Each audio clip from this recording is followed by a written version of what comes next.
¿Qué tal, amigos? Muy buenas tardes. Qué gusto verlos el día de hoy nuevamente. Estamos el día de hoy iniciando un lunes maravilloso, una nueva semana, en donde tenemos una serie de temas muy interesantes para nuestra ciudad y nuestra región.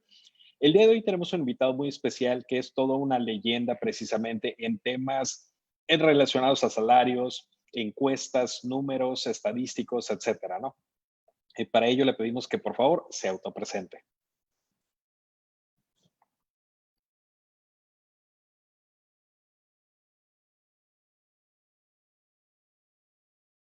Y soy director del despacho Ruiz Morales y Asociados, consultores en administración de sueldos y salarios. Y desde 1982 trabajamos basados en Tijuana.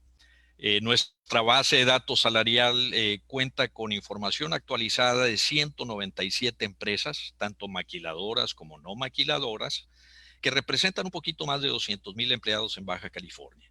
Incluimos información de Tijuana, Ensenada y Tecate, por lo cual somos la base de datos más grande salarial y de prestaciones en el noroeste de México. Es correcto. Y vaya que es una referencia para la industria desde hace ya muchos años, ¿no? Precisamente este estudio que usted emite de manera cada paulatina, periódica, es precisamente usado como referencia para varias industrias, no nada más para la industria maquiladora, ¿no? También la industria de servicios y algunas otras también se basan en este estudio, dado que congrega la mayor parte de información de muchísimos puestos, muchísimos tipos de industrias, empresas, y bueno, pues es precisamente esta referencia a la que nos trae el día de hoy, ¿no? Le agradecemos mucho su tiempo, doctor. Definitivamente el que usted esté aquí con nosotros es de gran ayuda, ¿no? Y bueno, en relación a estos temas que estamos viviendo el día de hoy, la parte de la pandemia y demás, ha habido bueno, hemos observado que algunas industrias han tenido que hacer algunos ajustes tanto en sus ofertas como en sus procesos de compensaciones y demás, ¿no? Y en ese sentido, bueno, doctor, usted que pues tiene el conocimiento muy de cerca al respecto de datos estadísticos y demás, ¿qué información nos pudiera compartir relacionada a estos eventos que estamos viviendo actualmente?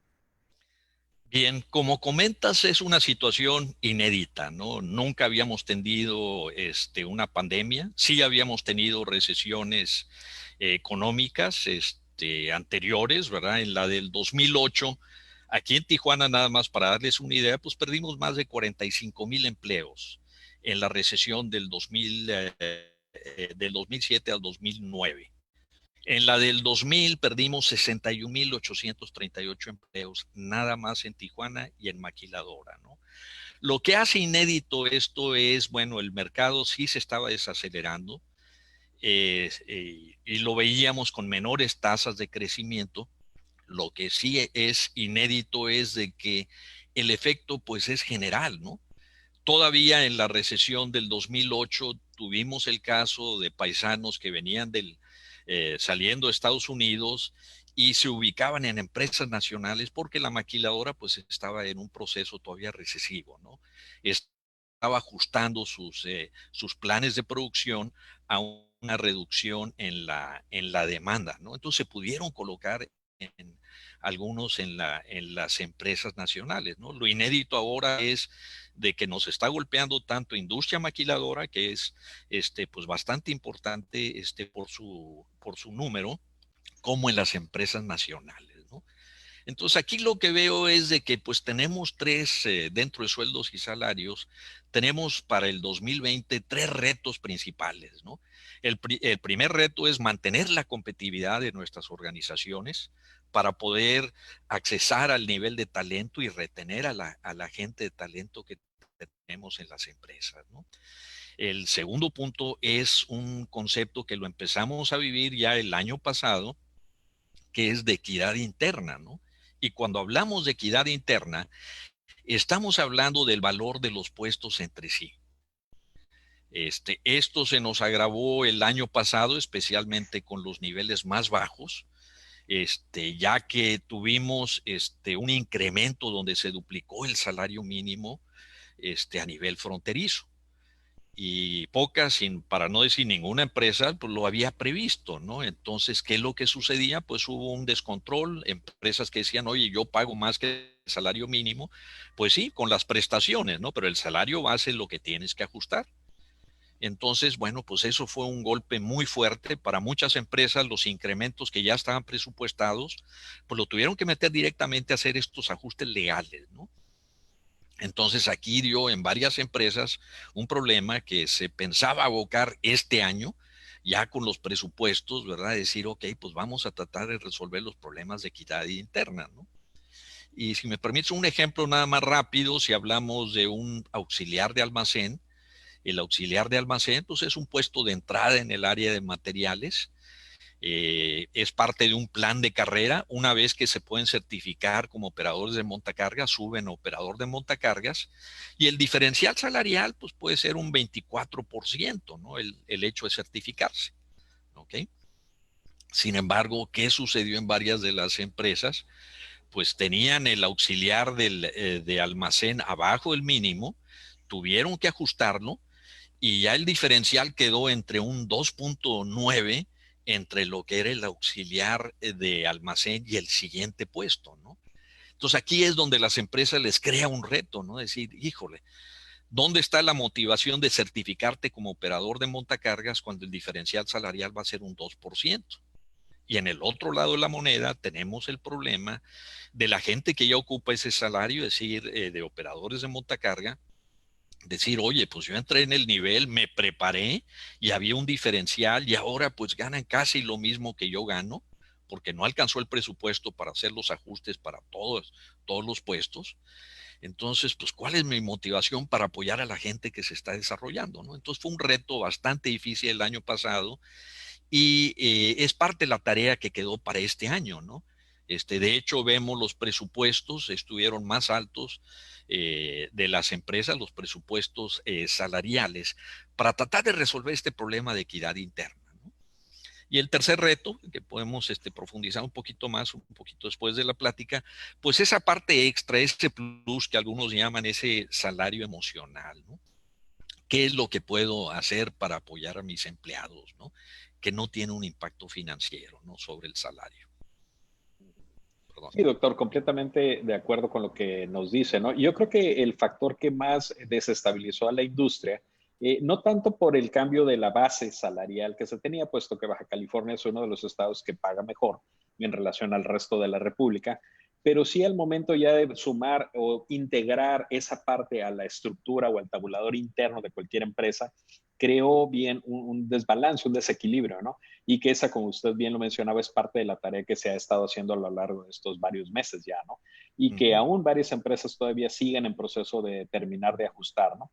Y eso es un factor que nosotros como industria tenemos que tener muy en cuenta, dado que si no crea un cierto desatino o un cierto malestar en el trabajador, como bien lo decía en el ejemplo, por ejemplo, del montacarguista o el operador de montacargas, en donde ya la persona no se siente lo suficiente motivada en la parte económica para seguir haciendo su función, obviamente con el buen tino, ¿no?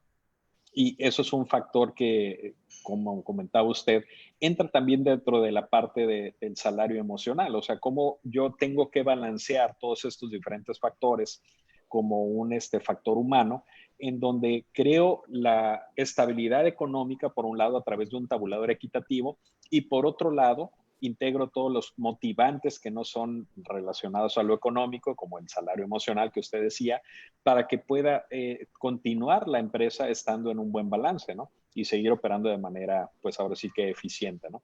Entonces, sí, definitivamente, doctor, coincido con usted. Y bueno, ¿y cuál sería la expectativa que usted visualiza una vez pasando este proceso de reajustes, de cierres, para lo que sería el 21, el siguiente año? ¿Cómo lo visualiza usted? ¿Qué pronóstico usted nos pudiera dar en base a la experiencia que usted ya tiene de tantos años, ¿no? Gracias, muy amable. Bueno, va a ser este año y el siguiente también uno de ajuste, ¿no? Como parte de la pandemia, ahorita nos movieron un poquito el tapete a lo que es la sabiduría del mercado, ¿no? El mercado básicamente lo que medimos en las encuestas salariales es la oferta y la demanda, ¿no? Y a veces no queda muy claro, ¿no? Esa relación, ¿no? Un ejemplo rápido, Hace varios años una empresa que operaba en Tijuana, desgraciadamente ya no lo hace, ¿verdad? Que es Fisher Price, juguetes educativos, tenía 3 plantas en la frontera, ¿no? Una en Tijuana, otra en Ciudad Acuña, Coahuila, y la tercera en Matamoros, Tamaulipas, ¿no? Estas 3 plantas estaban a nivel frontera, tomando uno de los puestos, que es lo que les causaba un poquito de ruido en ese tiempo, era el contador general. ¿Okay? Y el contador general básicamente utilizaba el mismo catálogo de cuentas en las 3 empresas. El trabajo era básicamente el mismo: consolidar la información financiera, producir los estados financieros y mandarlos al corporativo. O sea, era el mismo puesto, ¿no? Entonces aquí la pregunta era, primero, ¿se les debe pagar lo mismo a los 3 contadores generales? ¿Ok? Bueno, pues había quienes decían sí, es el mismo trabajo, otros no, hay un diferencial, ¿no?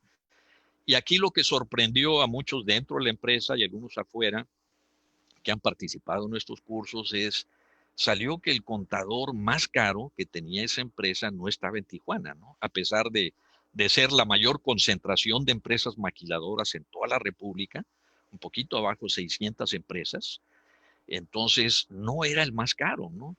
Ni era Matamoros, Tamaulipas, ¿no? Era Ciudad Acuña, Coahuila. ¿Por qué? Bueno, por la oferta y la demanda. Aquí en Tijuana hay demandas de contadores generales, de contadores, pues sí, definitivamente. ¿Cuál es la oferta? ¿No? Pues tenemos la UABC, tenemos el CETIS, tenemos el Tecnológico Regional y otras instituciones. En Matamoros tenían lo que era la UAT, la Universidad Autónoma de Tamaulipas, está a 3 horas y media, 4 de Monterrey, podías jalar gente del TEC de Monterrey, de DEM, de otras instituciones. El problema era Ciudad Acuña, Coahuila, ¿no? Con una población en ese tiempo aproximado de 100,000 habitantes, no había una formación, no había una oferta interna de contadores, tenían que jalarlos de Saltillo o de Monterrey o de otras ciudades, ¿no? Y la única forma de jalarlos era con dinero, ¿ok? Entonces esto a veces nos confunde, ¿no? La tarea que están haciendo ahorita las empresas y lo que estamos haciendo también internamente es por redefinir los modelos de compensación, ¿no? Nos basamos, ok, sobre la oferta y la demanda, pero sobre perfiles ya establecidos, ¿verdad? Que se han estado ajustando a través de los años. Pero ahora nos estamos encontrando diferenciales en los perfiles donde hay que agregarle la capacidad de trabajar en casa, el home office o el work from home. ¿Okay? Algunas empresas están aprovechando para hacer ya experimentos de tiempos flexibles. ¿Okay? Estamos redefiniendo los modelos de dirección, como la tradicional era la dirección presencial, de que yo veo a mi subordinado y le pregunto, a modelos donde ya no lo tengo con esa proximidad y tenemos que crear modelos basados en resultados. Entonces cambia la naturaleza de los puestos, ¿no? No toda la gente que es exitosa actualmente tiene estos perfiles, ¿ok? Entonces hay que prepararlos, hay que hacer eso, hay que redefinirlos y hay que monetizarlos, ¿no? Decir, ok, ¿cuánto vale esta capacidad, ¿no? Aparte es esa palabra de resiliencia, ¿no? No es esta la primera crisis, ni desgraciadamente va a ser la última a la cual nos vamos a adecuar, ¿no? Entonces va a ser parte de la tarea de este año y la del siguiente. Gracias. Y vaya que este ejemplo que nos ha citado del contador general es un muy buen ejemplo, ¿no? Uno pensaría que, por ejemplo, en una ciudad fronteriza como Tijuana, tan dinámica, tan radiante, tan pujante, debería tener una compensación más arriba, ¿no? Sin embargo, ahí entra otro factor que no es el costo de vida en sí, sino es la atracción a la zona o a la ciudad donde se encuentra la empresa, ¿no? Aquí lo comentó usted muy bien, siendo una locación con muy pocos habitantes, obviamente no la hace tan atractiva para cualquier profesionista el irse a mover allá y reubicarse, ¿no? Entonces, esos son de los factores que bien parte de los estudios que usted congrega nos permite entender mejor esta naturaleza, ¿no? Y entender por qué a veces estos factores que no necesariamente son lo que es la oferta y la demanda, o no lo que es la ciudad o el costo de vida, son el preponderante para tomar una decisión, ¿no? Y ahora, si lo vemos en el otro sentido, platicando en lo que veía usted de proyección hacia el futuro, eh, creo que ha tocado un tema que es extremadamente importante, ¿no? Este factor de pandemia ha venido a sumarse a la suma de variables que los empresarios y las empresas deben de tomar en cuenta para reacondicionar sus modelos de negocio. Y bien lo mencionaba usted que ya no va a ser necesario tanto la presencia física en un mismo lugar para poder estar nosotros observando cómo es que se conducen las actividades del día con día para determinado puesto. Ahora va a ser un poquito más, tal vez pensándolo así, en el resultado o la búsqueda por objetivos, ¿no? En donde se te asigna un proyecto, una tarea, y bueno, al cabo de un determinado tiempo vemos cómo es que va el avance de ese proyecto, ¿no? Independientemente si lo hiciste en tu casa o en presencia física en una oficina, ¿no? Entonces, todos estos modelos de negocio creo yo que van a empezar a cambiar también la parte de compensación, como bien lo decía, y eso es algo que la industria debe tomar en cuenta para adaptarse rápidamente a ello, ¿no? Digo, afortunadamente aquí en la región creo que somos bastante flexibles, dinámicos y muy creativos a la hora de aplicar estas condiciones, ¿no? Pero, doctor, bueno, y en este mismo tenor, ¿qué otra característica usted ha encontrado, digámosle, al menos en la parte o en la franja norte de lo que es el país, de sus diferentes variables? No digo, porque la parte norte del país se diferencia del centro del sur por sus propias condiciones, ¿no? Pero, digamos, si comparáramos la franja norte, que es donde tenemos una gran cantidad de industria maquiladora, o de exportación, como le decimos. ¿Cuáles otras características usted ha encontrado que son, dignas de mencionarse? Ok, bueno, muy buena pregunta, ¿no? Parte de lo que hemos visto es, bueno, el diferencial que existe dentro de los presupuestos, ¿no? Por ejemplo, nuestros amigos en Mexicali, también fronterizos, capital del estado, veíamos con estudios del despacho de Sada y Asociados, ¿verdad? Que el incremento que tenían pronosticado era el 5%, ¿no? Para el personal, o cercano al 5%, ¿no? ¿Por qué el 5%? Bueno, ese fue el incremento al salario mínimo que se estableció para este año, ¿ok? Para las zonas fronterizas. Para las zonas del interior, el salario mínimo aumentó un 20%, porque ahí está el otro lado de la moneda, ¿no? A los fronterizos se nos aplicó el incremento de duplicar el salario en un solo año, ¿no? Mientras que al resto de la República la promesa es les vamos a duplicar el salario, pero a través del sexenio, ¿ok? Entonces, el incremento para este año, el salario mínimo oficial en el interior de la República es un 20%. Aquí ya tenemos el doble y nada más se le agregó el 5%, que es lo que llaman el marco de referencia de inflación. En Mexicali, bueno, pues sí, los datos que vemos, bueno, se aplica al 5%. Nosotros aquí en Tijuana, de la encuesta que hicimos de los pronósticos, para el personal directo, el incremento lo vimos en un 7.4%, ¿ok? Mayor a lo que es el mínimo, el salario mínimo, aunque realmente la obligación de ese mínimo es aplicarlo a quienes están en el salario mínimo para no caer abajo, ¿no? Pero aquí vemos esta diferencial salarial para tratar de resolver lo que creo que están haciendo las empresas, esos problemas de equidad interna, ¿no? Aquí se está tratando de evolucionar más rápido en ese sentido, ¿no? Sí, es correcto. Y yo creo que Tijuana en particular y Baja California como región es un estado que se ha referenciado siempre a nivel nacional por ser muy pujante y por ser muy dinámico, ¿no? Siempre a veces nos usan como conejillo de indias para experimentos desde la parte tecnológica, para la implementación de ciertas políticas, etcétera, ¿no? Y creo que la industria ha sido en ese sentido muy, muy bien aventurada en adaptarse rápidamente a estos cambios, ¿no?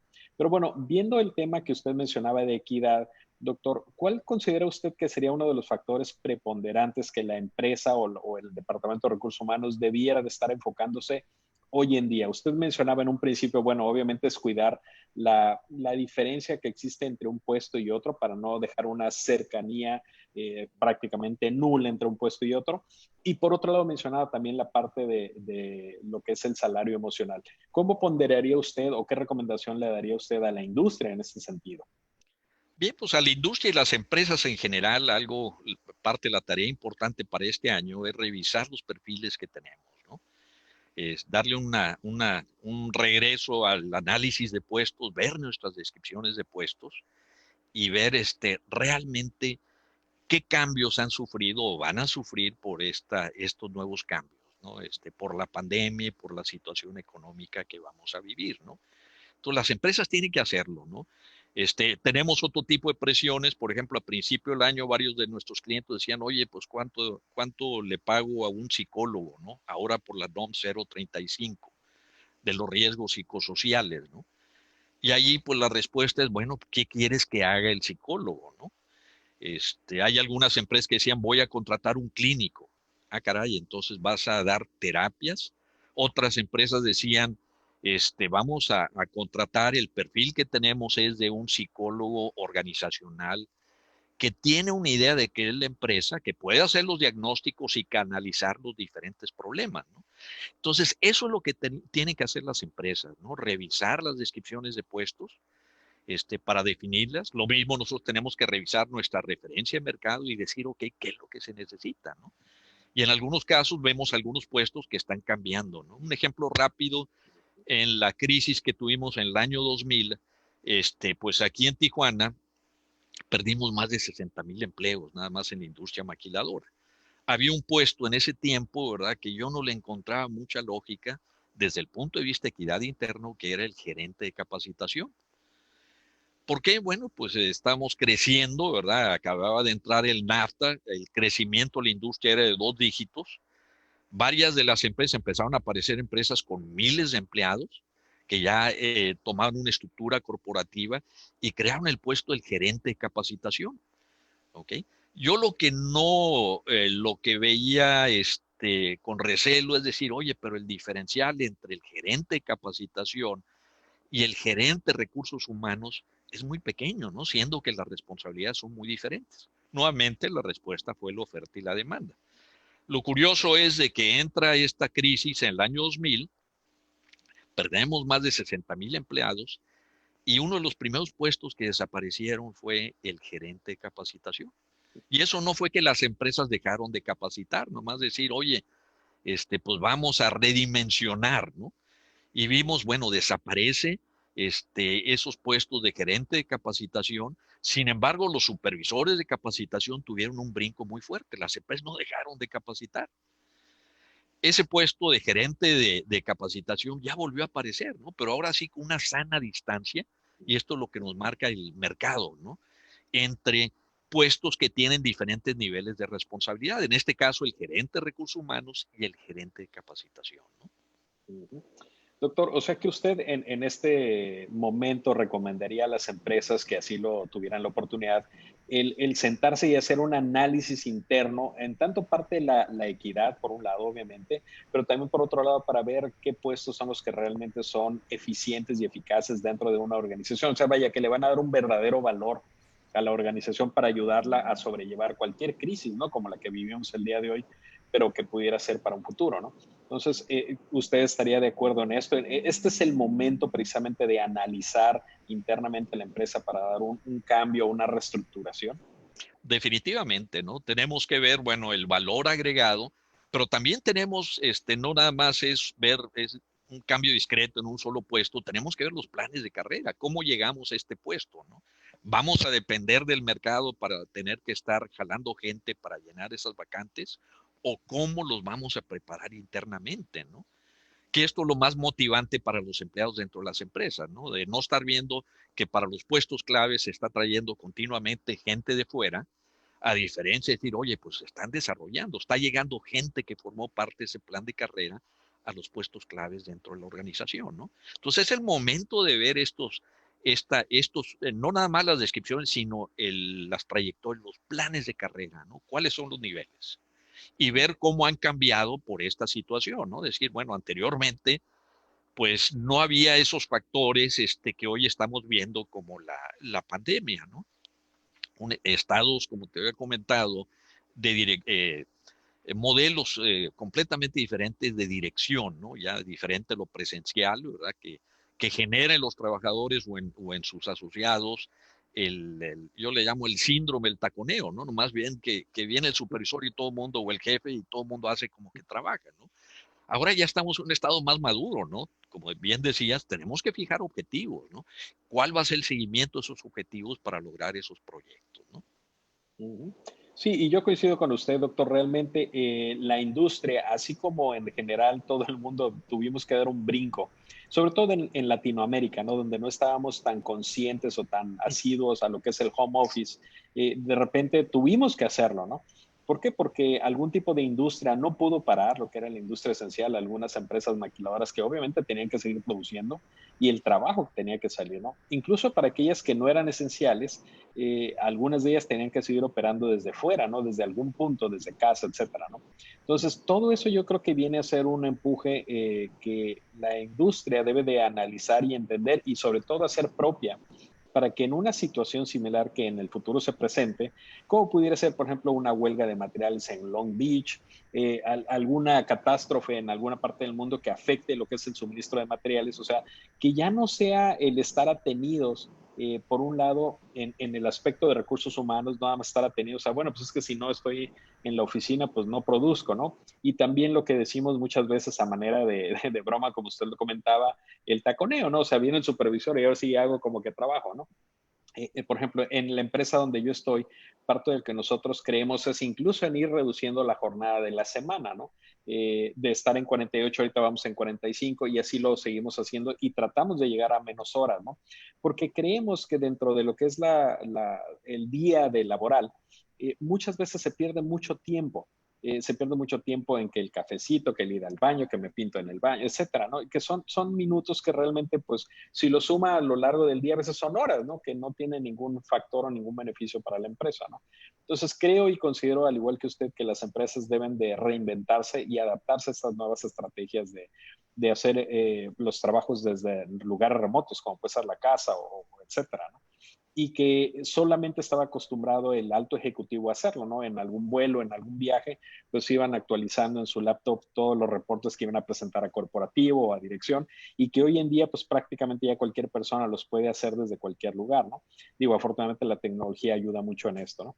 Pero bueno, y viendo un poquito el caso, doctor, y ahorita lo mencionaba usted perfectamente, digo, desde el punto de vista estadístico, las crisis desde el 2000, cuando obviamente tuvimos una gran salida de empresas hacia China precisamente, luego cuando tuvimos, por ejemplo, 2007, 8 y 9, una crisis de lo que es lo inmobiliario y que también afectó muchísimo a Baja California y a México en general, y Ujú. hoy en día lo que es precisamente la pandemia, ¿no? En estos tres eventos que usted pues tiene los números, digo, a lo mejor pandemia es muy preliminar, ¿cómo observa usted la afectación y sobre todo la recuperación económica, al menos para la industria que usted conoce bien? Ok, bien, pues buena pregunta, ¿no? Nada más una puntualización, ¿no? Con estos cambios, también las empresas están detectando los puestos que no pueden valerse la tecnología, ¿no? Y lo vimos con varios de nuestros clientes médicos, donde podían trabajar en la casa la gente de materiales o algunas otras áreas. Sin embargo, algunas áreas de recursos humanos tenían que estar en forma presencial. Eso no se puede cambiar, ¿no? Tiene que atender los problemas de la gente directa, ¿no? Que en promedio es el 78% de la población de una planta es personal directo, ¿no? El que está trabajando el producto o el servicio, ¿no? Entonces, eso es una parte clave, ¿no? Y tenemos ahora sí que ajustarnos todos, no nada más las empresas, y lo estamos viendo afortunadamente a nivel de las organizaciones, ¿no? Organizaciones como DATAC, de que ya no tenemos esas reuniones presenciales, nos están apoyando, ¿no? Con este tipo de reuniones. Aritac, ¿verdad? Que son los especialistas en desarrollo humano, están haciendo una gran labor, ¿no? Con las reuniones virtuales y también como apoyo de capacitación en forma de línea, ¿no? Entonces es un cambio total, ¿no? Lo que estamos viendo, ¿no? Okay. Sí, completamente de acuerdo con usted, doctor. Yo creo que aquí parte de lo que la industria debería estar de alguna manera conceptualizando es precisamente, pues aparte de hacer el análisis tanto de equidad como de puestos y demás, es bien lo comentaba usted, hay unos puestos que no tienen manera de hacerse a un lado en cuanto a la presencia física, ¿no? No hay forma, ¿no? Bueno, Entonces, ahí, por ejemplo, incluso muchas empresas, y hablando un poquito de lo que es el operador directo o aquella persona que físicamente tiene que estar en una operación masiva, bueno, pues nos preguntaban algunos asociados, bueno, ¿cómo le hago si yo tengo celdas o estaciones de trabajo donde pues el metro y medio es físicamente imposible hacerlo por el producto, ¿no? Entonces, bueno, pues ahí si la barrera no se puede hacer entre lo que es el operador con una sana distancia, como lo indica la norma, bueno, entonces proteges al operador, ¿no?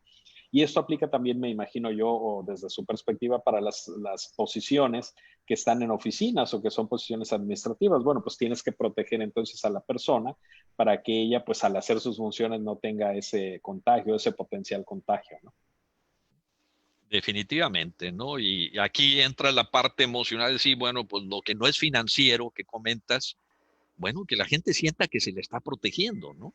Y vemos ideas muy creativas que inclusive ya llevan algunos años con algunos clientes, donde empresas que tienen un OXXO dentro de la planta, ¿no? Y no es por hacerle publicidad al OXXO, ¿no? Pero es una forma en que el empleado le estamos evitando tener que ir a hacer los pagos de los servicios, lo puede hacer directamente en la empresa. Para el trabajador o la trabajadora, ¿no? Que terminando la jornada se les transporta a sus casas, pues es la oportunidad de comprar ahí la leche, ¿verdad? Y o lo que necesita, y se le transporta a su casa con menor riesgo a tener que llegar a su casa, salir, ¿verdad? Con los riesgos que implica a buscar sus artículos indispensables, ¿no? Entonces es un cambio total, ¿no? Tenemos que cambiar, vemos que está cambiando todo esto, ¿no? Y ese es el reto que tenemos para este año y para el siguiente. Ujú. Sí, coincido con usted plenamente. Y bueno, y ahorita que estamos platicando precisamente de la parte del salario emocional, y ahorita mencionaba un muy buen ejemplo de lo que están haciendo algunas buenas prácticas las empresas, ¿qué algunos otros ejemplos usted ha podido observar, digo, de manera genérica, sin puntualizar, que Claro. algunas empresas han adoptado para ayudar en este aspecto? Bueno, lo que hemos visto en varios de nuestros clientes es buscar esa cercanía, ¿no? No nada más tener esas reuniones de trabajo, sino tratar de tener reuniones informales, ahora sí en línea, ¿no? Poder seguir ese contacto, ¿no? No nada más oficina, oficina, metas, el avance de los proyectos, sino que algunas empresas están haciendo un gran esfuerzo, ¿no? De decir, ok, pues sabes qué, vamos a reunir, vamos a platicar de todo menos del negocio, ¿no?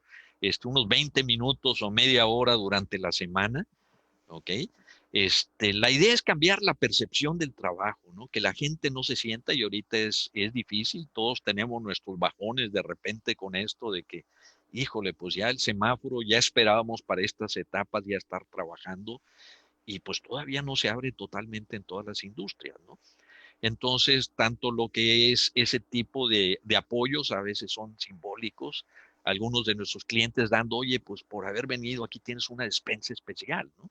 Se te hace llegar, ¿no? Capacitación, voy a hacer todo lo posible, ¿verdad? Para que te lo puedas tener en línea, ¿no? No tengas que incurrir en esos riesgos, ¿no? Y esto es lo que creo que la gente valora, ¿no? O sea, seguir teniendo la oportunidad para socializar, tener los amigos, y el otro cumplir, ¿verdad? Con las demandas de lo que es el trabajo, ¿no? Sí, y aquí creo que hay varios factores, digo, que tradicionalmente se han usado precisamente para el salario emocional y que hoy en día, digo, se tienen que adecuar a las herramientas tecnológicas, pero el hacer énfasis en la parte personal.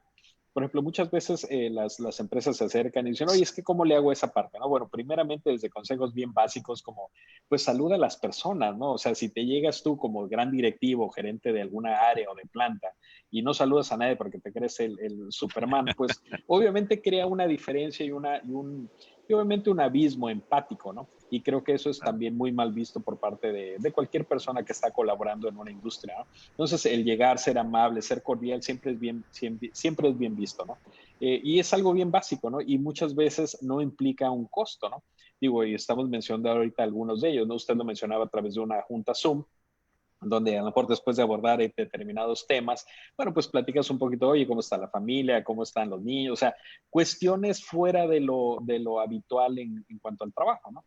Y creo que eso es también parte de lo que alimenta precisamente la permanencia de un colaborador en una industria, ¿no? Donde dice, bueno, pues es que yo me siento a gusto aquí y aunque allá me paguen 10 pesos más, pues aquí me quedo, ¿no? Porque me tratan bien.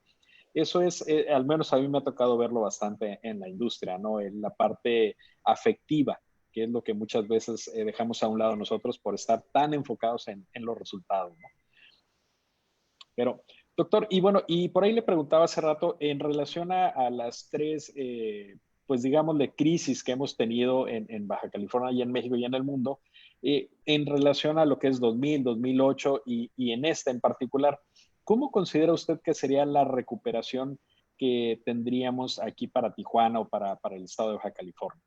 Ok, muy buena pregunta. La crisis del 2000, que te comentaba que perdimos más de 60,000 empleos en la maquiladora, bueno, y enfatizo la maquiladora porque la maquiladora genera empleos fuera de la industria maquiladora, ¿no? Hay quienes hacen uniformes, los transportan, la alimentación, somos consultores, o sea, impactan, ¿no? Esa pérdida de poder de empleo, ¿no? Es Entonces, correcto. en el 2000, por ejemplo, tardamos 15 meses en recuperarlos. Fue una recuperación V, ¿verdad? Fue pues, relativamente rápida. Lo que nos ayudó es de que no había caído en crisis la economía nacional, la no maquiladora dentro de Tijuana, y pues había gente que se podía ubicar, ¿no? En la del 2008, aquí tuvimos una recuperación que tardamos 21 meses en volver a los niveles, ¿no? Entonces, ¿qué sucede? Obviamente hay algunas industrias que son más golpeadas. Lo que vimos en 2008, lo más golpeado era lo de muebles, empresas madereras, enseres domésticos y todo.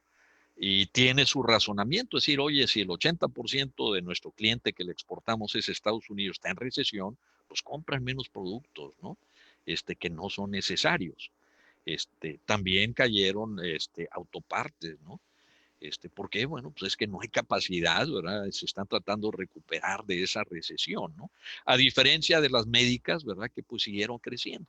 Aquí lo interesante, ¿verdad? Que hemos visto en estas dos crisis, es de que la industria específicamente, si hablamos de pérdida de empleo, pues realmente de pérdida de empresas no lo hubo.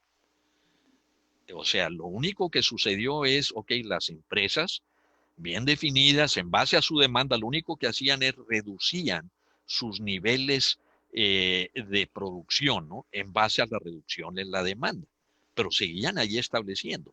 Se reactiva la economía y ¿qué sucede? Pues ya están esas empresas, o sea, no es buscar nuevas inversiones, sino que ya están operando y nada más empiezan a aprovechar su capacidad ociosa dentro de las empresas, ¿no?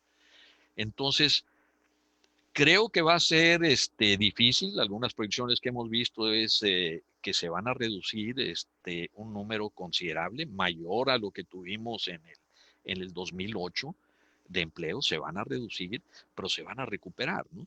Ahora, el tiempo de recuperación, pues depende de varios factores, ¿no? Uno de los factores, se hablan de diferentes tipos de recuperación de recesiones. La ideal es la V, caímos y luego salimos, pero tiene sus trampitas también, ¿no?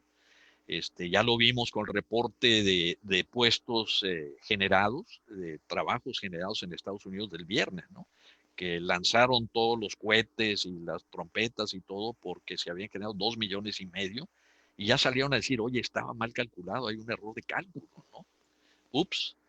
A lo que le tenemos miedo, ¿verdad? Y aquí, pero ya no depende ni de la industria ni de las organizaciones, es una recuperación en forma de W, en el sentido de que empezamos a recuperarnos y viene otro nuevo brote de la pandemia, ¿no? Entonces, eso va a ser crítico, ¿no? Y eso es lo que va a mantenernos ahora sí en espera. Aquí como empresas o organizaciones o organizaciones como de ITAC, Caritac y las demás, pues la tarea que tienen que hacer y nosotros como consultores es abrir los canales de comunicación, ¿no? Porque no hay nada tan inseguro como una crisis, ¿no? Y una crisis donde no se ve rumbo, ¿no? Decir, ok, pues va a ser fácil como la de 2008, ya recuperamos, oye, ¿y qué pasa si hay un rebrote, ¿no? Un estudio muy interesante de World at Work, que es el organismo certificador de compensaciones, eh, que decían que un número considerable de empresas ya tienen programas de si vuelve a brotar la crisis, ¿no? No nomás qué es lo que estamos haciendo en este momento que ya nos golpeó, sino ya están pensando qué pasa si vuelve nuevamente a salir un brote, ¿no? ¿Qué es lo que pasa si viene con esta suspensión? ¿Qué alternativas, no? Entonces, pues esto es muy valioso, ¿no? Tener planes de contingencia.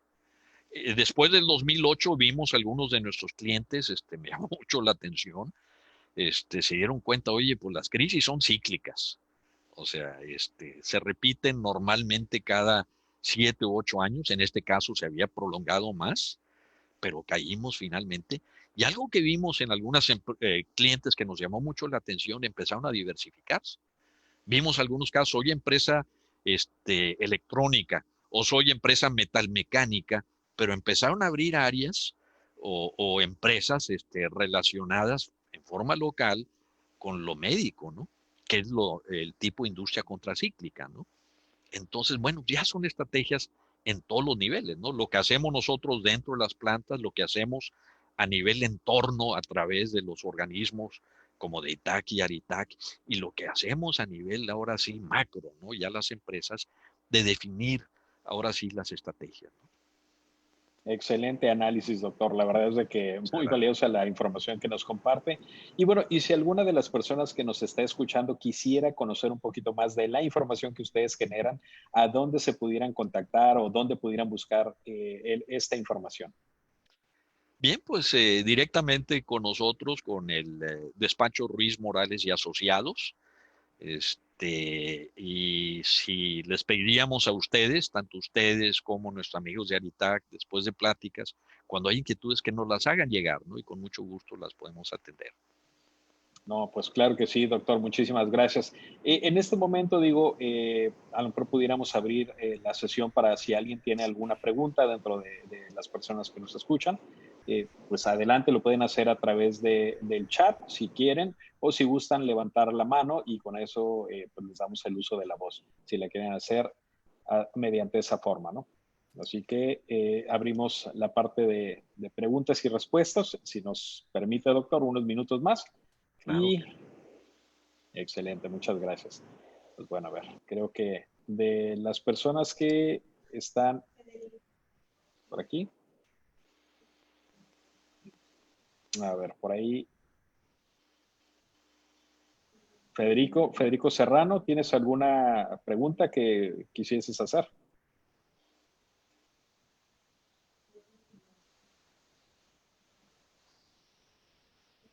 Bueno, a lo mejor está muy tímido. Bueno, también a ver si aquí a nuestro técnico estrella nos permite abrir, que cada quien se haga un mute.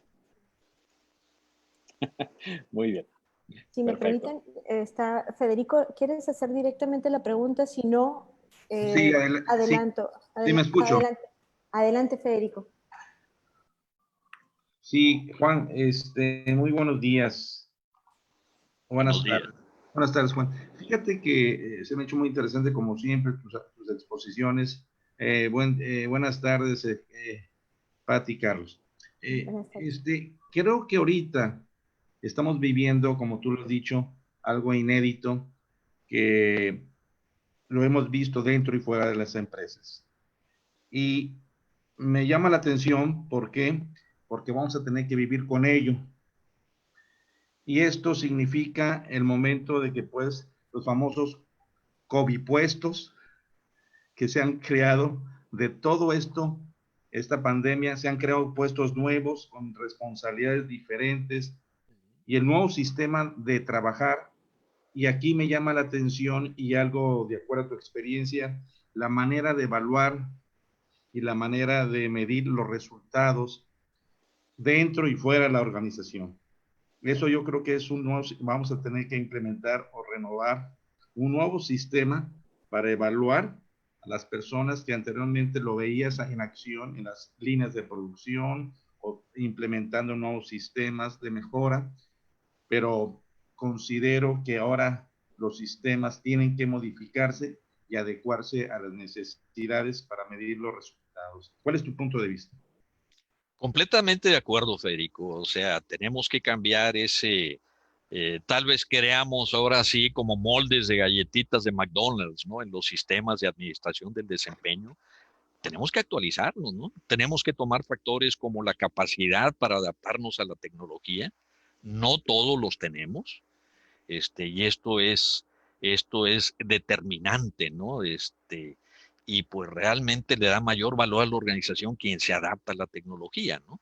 Y esto independientemente de si somos baby boomers o millennials o lo que sea, ¿no?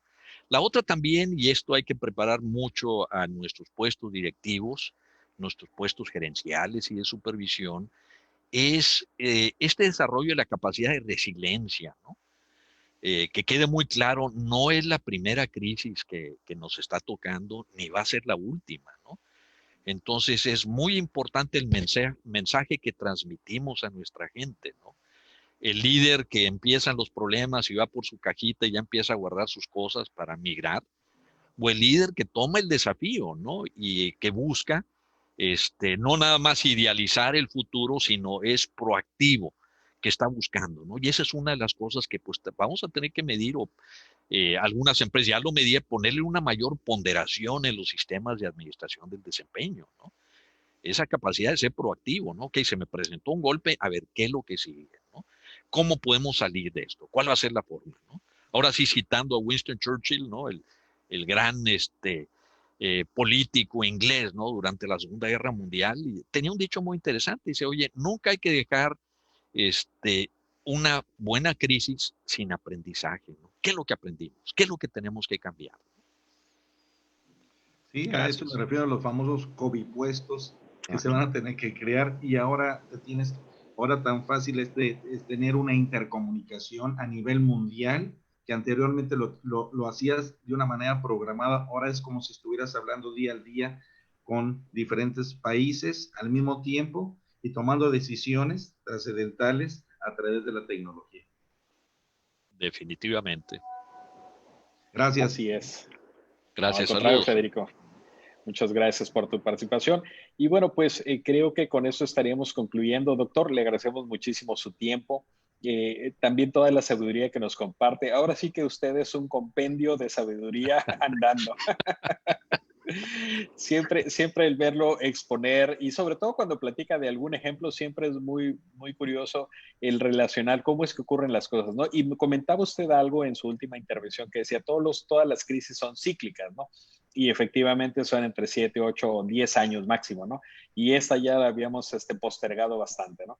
Y bueno, es parte también del crecimiento que tenemos como empresas para precisamente podernos seguir reinventándonos y seguir creciendo también, ¿no? Así que bueno, pues muchísimas gracias para todos los que estuvieron por aquí presentes, a nuestros amigos en redes sociales, les agradecemos mucho y bueno, pues seguimos el día de mañana con otro tema también muy interesante. Doctor, nuevamente, muchas gracias por su tiempo y su participación y estaremos en contacto para seguir compartiendo esta información tan maravillosa que usted genera para toda la industria y para toda la región. Muchísimas gracias. Muchas gracias por la invitación, ¿eh? Al contrario, doctor, muchas gracias. Suerte. Gracias, igualmente.